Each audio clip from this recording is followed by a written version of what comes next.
SIOP Training Tutorial, Component 1, Lesson Preparation. The ABCD objectives for this component are: 1. After viewing the screencast, the instructor will apply adaptations of content concepts using the suggestions provided in 1 out of 1 lessons. And 2. After viewing the screencast, the instructor will be able to employ the use of examples of supplementary materials in 1 out of 1 lessons. SIOP Component 1, Lesson Preparation. The features of this component include content objectives, language objectives, appropriate content concepts, supplementary materials, adaptation of content, and meaningful activities. Content objectives. In effective instruction, concrete content objectives that identify what students should know and be able to do must guide teaching and learning. For the most part, these objectives support school, district, or state content standards and learning outcomes. The bottom line for English learners is that content objectives need to be written in terms of what students will learn or do, be stated simply, orally, and in writing, and tied to specific grade-level content standards. Also, it may be necessary to limit content objectives to only 1 or 2 per lesson to reduce the complexity of the learning process. Language objectives. When considering which language objectives to include in a lesson and how to write them, it is important to keep in mind that acquiring a second language is a process. As such, language objectives may cover a range from process-oriented to performance-oriented statements, so that students have a chance to explore and then practice before demonstrating mastery of an objective. When determining language objectives, it is also important to distinguish between receptive and productive skills. English learners tend to develop receptive skills, listening and reading, faster than productive skills, speaking and writing, but all the skills should be worked on in a unified way.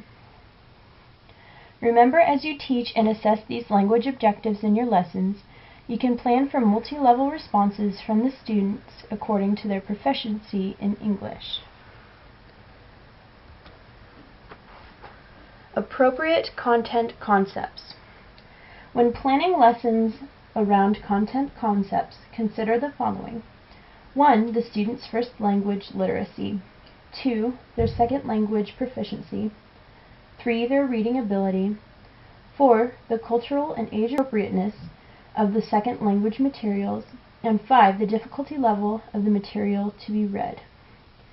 In some cases, students with major gaps in their educational backgrounds may be placed in newcomer programs or specialized classes that pull objectives and content concepts from earlier grades in order to provide the foundational knowledge the students need to perform grade-level work successfully and catch up to their classmates. In general, it is inappropriate to use the curriculum materials and books from much earlier grades. Additionally, reflect on the amount of background experience needed to learn and apply the content concepts, and include ways to activate students' prior knowledge related to them. You are the one to decide when to modify content concepts by providing extensive background building for the whole class, or by teaching a brief jumpstart lesson to a small group.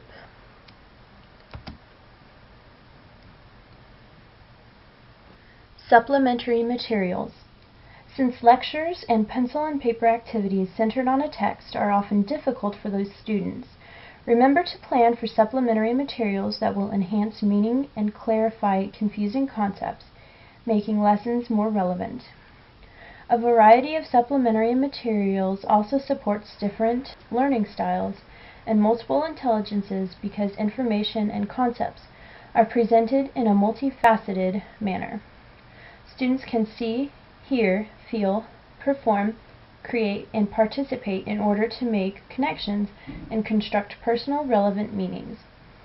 Supplementary materials provide a real-life context and enable students to bridge prior experience to new learning.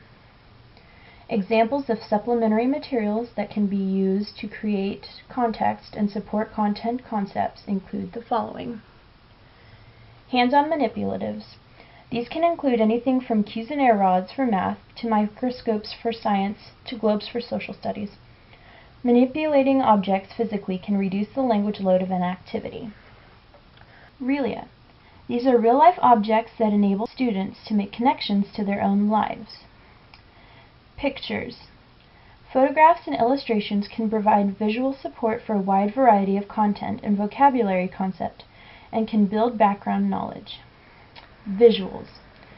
Students with diverse abilities often have difficulty processing an inordinate amount of auditory information and are aided with visual clues such as models, graphs, charts, timelines, maps, props, and bulletin boards. Multimedia. These range from simple tape recordings to videos, DVDs, interactive CD-ROMs, and an increasing number of resources available on the World Wide Web. Demonstrations. If you have a lesson task that includes supplementary materials, then you can scaffold information by carefully planning demonstrations that model how to use the materials and follow directions. Related literature. A wide variety of fiction and nonfiction can be included to support content teaching. The literature enables readers to create what Rosenblatt referred to as an aesthetic response. High-low readers. These stories are of high interest but lower readability levels and tend to include many visuals. They are useful for students at lower proficiency levels in English. Adapted text. Without significantly diminishing the content concepts, a piece of text, usually from a grade-level textbook, is adapted to reduce the readability demands. Adaptation of content. In many schools, teachers are required to teach from textbooks that are too difficult for English learners to read.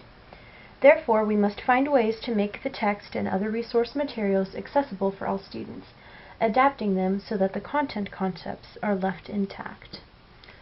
Suggestions for adapting content to make it more accessible include the following. Graphic organizers. These are schematic diagrams that provide conceptual clarity for information that is difficult to grasp. They help students identify key content concepts and make relationships among them.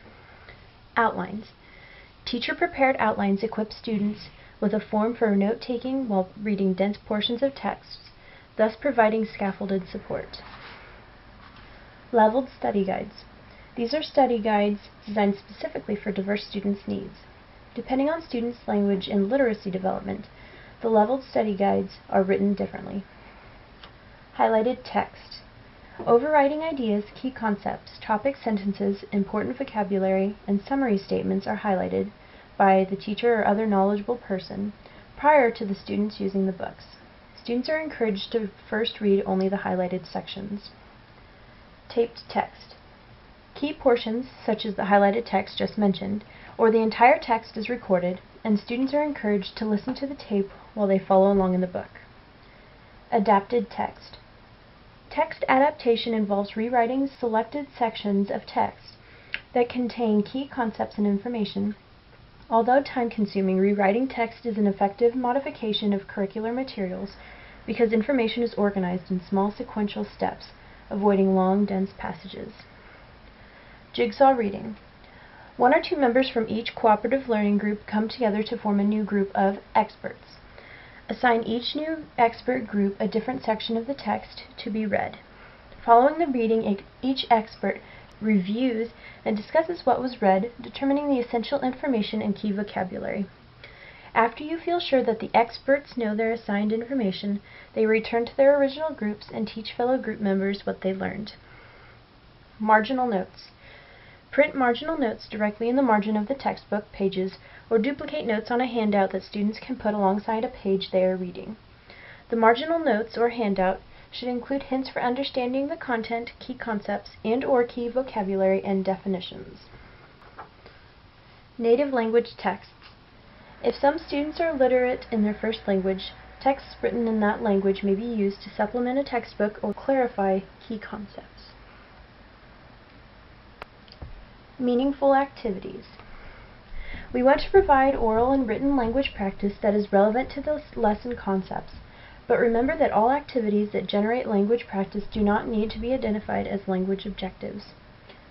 Students are more successful when they are able to make connections between what they know and what they are learning by relating classroom experiences to their own lives. Authentic, meaningful experiences are especially important for ELs because they are learning to attach labels and terms to things already familiar to them.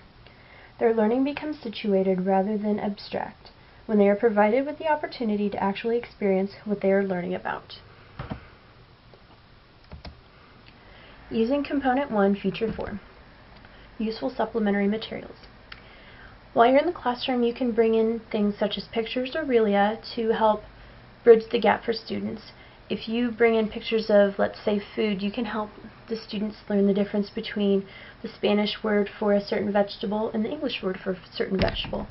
And that's also true for Yuriria. Using Component 1, Feature 4, Demonstrations. You can teach children the song Head, Shoulders, Knees, and Toes, such as this.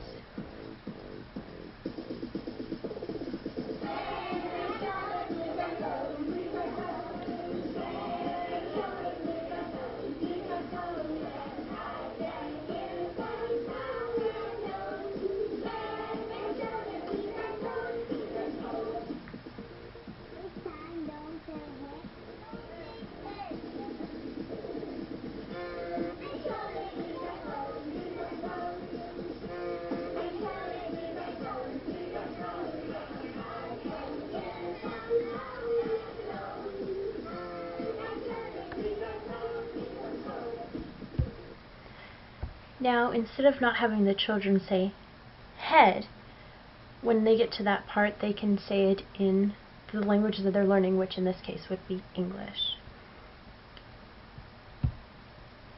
Using Component 1, Feature 5, Useful Adaptations of Context. A really good example of a graphic organizer would be to have the students fill out a KWL chart, which has them fill out a column of information about what they know about the topic, what they want to know about the topic, and then after they've learned about it, what they've learned about the topic. And it really helps track their progress.